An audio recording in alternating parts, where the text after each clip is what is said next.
Welcome to Spam Filter for Your Brain, bite-sized ponderings on how our thoughts influence our behaviour in our lives, and because we're all connected, how our thoughts impact the world. I'm here to help people reconnect with their bodies and declutter their brains. And I don't believe that we should just magically know how our emotions and our thoughts impact our lives if no one ever teaches us. So let's learn this stuff together. So whilst many people talk to you about boundaries and why you need to be good at setting them in your life, I wanted to take a bit of a sidestep and speak to you today about what is the cost of you not setting boundaries. Because what I often hear from people is a lot of other people chastising them about how boundaries should have been set better, or people saying, I definitely needed more boundaries, or I needed better boundaries. But there's very little placement in everyday scenarios. And that's what I wanted to give to you on today's podcast, is some real life situations as to where boundaries are important and why it is of benefit to you to be able to put these, yes, I do want this in my life, and no, I don't want that in my life, strategies around the life that you live in. The first one, I think, which is so important for so many of us, is boundaries around work. In this particular moment in history, it is so easy to get lost in this idea that if we just do more and we get all of these things finished, then we're going to feel financially secure, our job's going to be safe, and we can just breathe for a minute.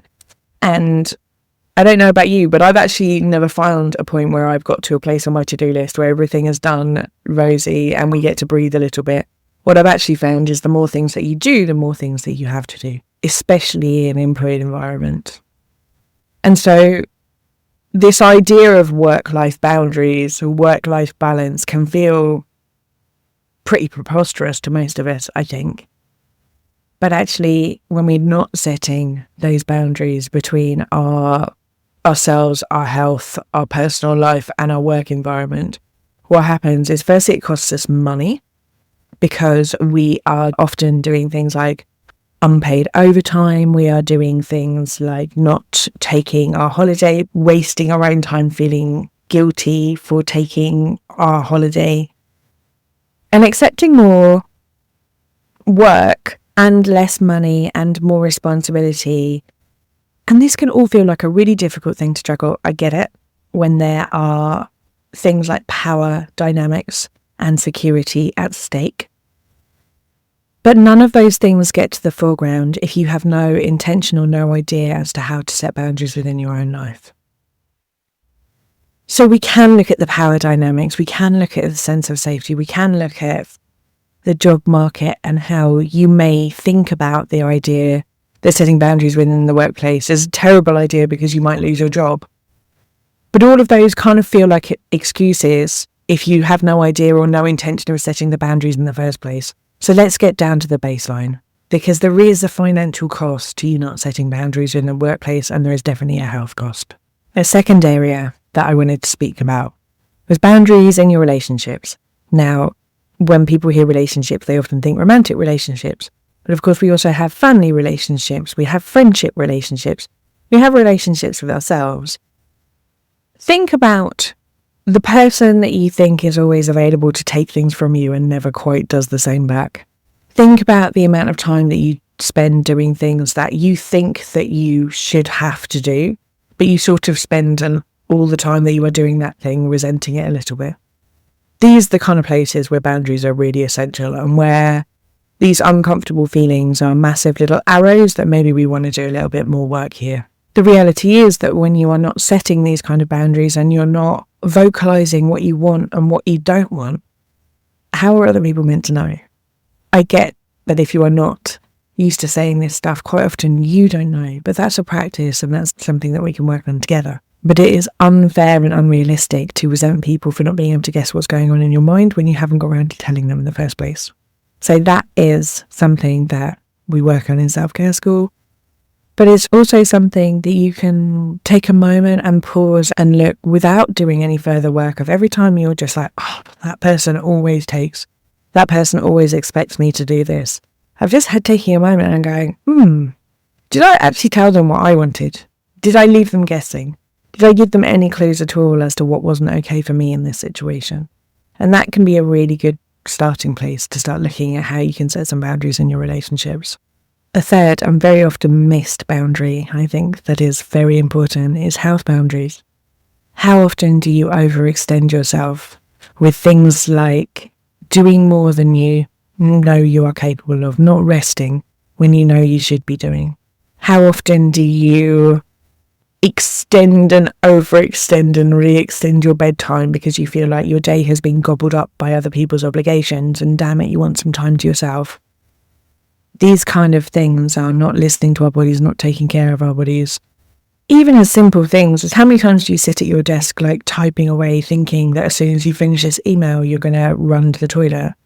Listening and checking in with what our bodies actually need is a form of boundary setting and is a way of building trust within our bodies in a world that quite often tries to disassociate ourselves and turns us into productivity factories.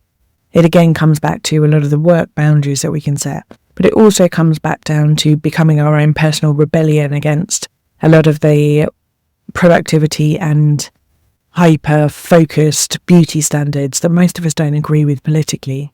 How you tune into your body and the respect with which you treat yourself in regards to the signals that your body gives you, those are important boundaries that you can learn to set. Time boundaries are essential game players in these modern times where we all have 700 hats to be wearing at the same time and an awful lot of roles to do, and way more things than we're probably going to complete in 3 lifetimes.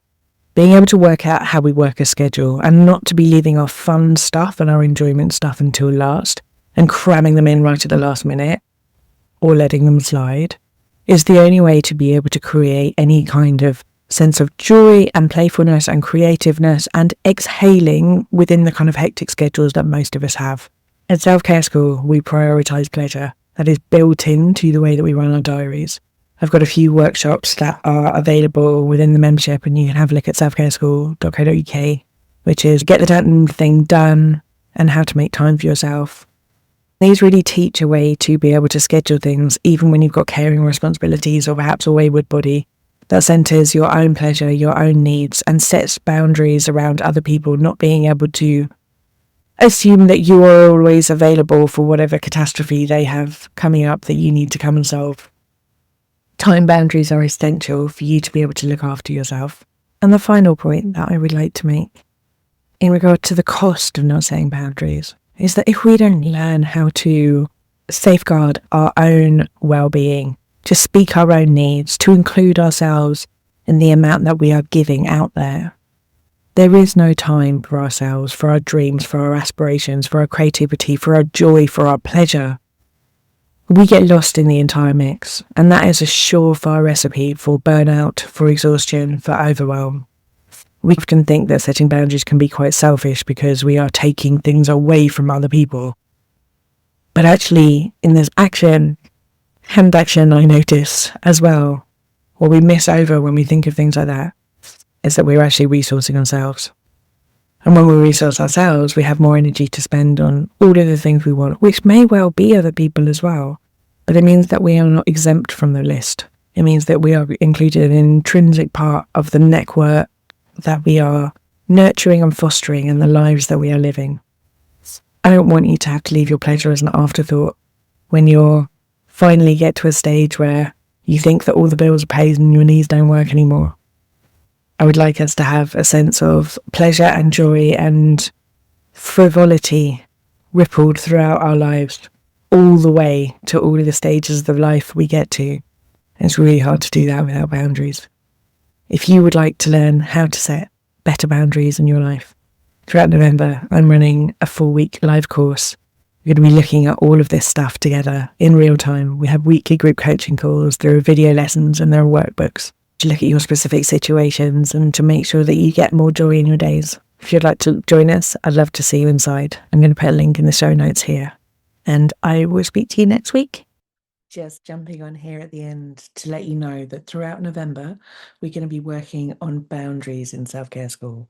We have a class running throughout the month to help you with boundaries in the workplace, in relationships, in friendships, your boundaries around money, and of course, your boundaries with yourself.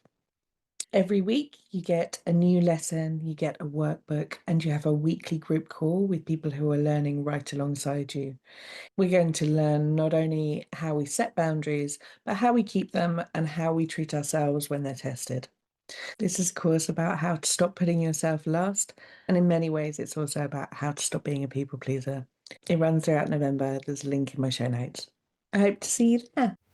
If you've been enjoying what you're hearing on the podcast, you will love Self-Care School.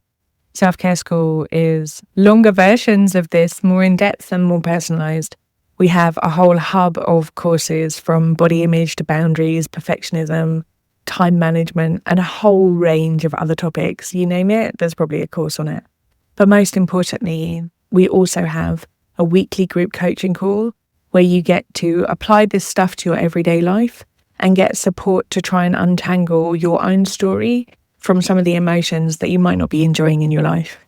If you would like to learn how to apply this work to your specific situation and to be building a life of your dreams, I would love to see you inside. Do pop over to selfcareschool.co.uk.